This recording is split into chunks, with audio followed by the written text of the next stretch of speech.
An arrest at an early voting location. A disturbance over masks ended with a voter in custody for trespassing. Hello, everyone. I'm Vic Carter. And I'm Nicole Baker. Now, despite that arrest, it's been a pretty smooth 2 days of early voting. Polling places across the state continue to shatter records set in 2016. WJZ investigator Mike Helgman is live at Camden Yards with the latest turnout numbers. Mike. Vic and Nicole, in Baltimore City, 8,637 people have cast their ballots today, more than 1,000 here at Camden Yards, and more than 100,000 people have voted statewide. Take a look at the line here at Camden Yards right now. It's not too bad. Most people are in and out pretty smoothly. At this hour, we have new reaction from the governor on the turnout and that arrest over masks in Harford County.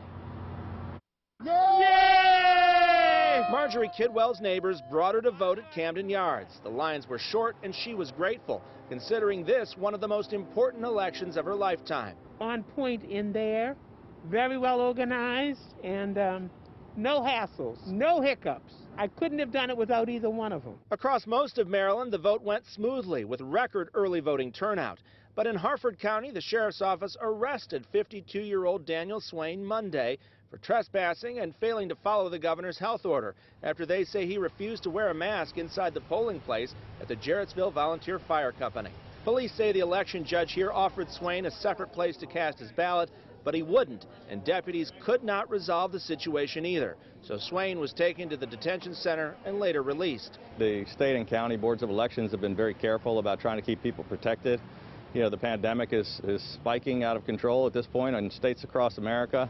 More than 1 million Marylanders have cast their ballots through the mail and more than 200,000 in person, with early voting continuing through the week. I wanted to be out there to make sure my vote got in the system, to make sure it counted.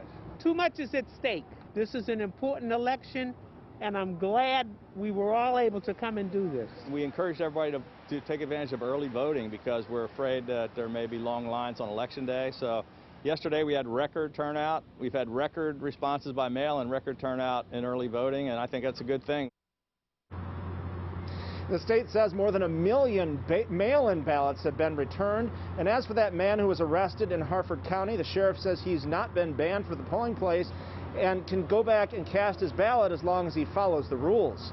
Reporting live at Camden Yards, Mike Helgren, WJZ.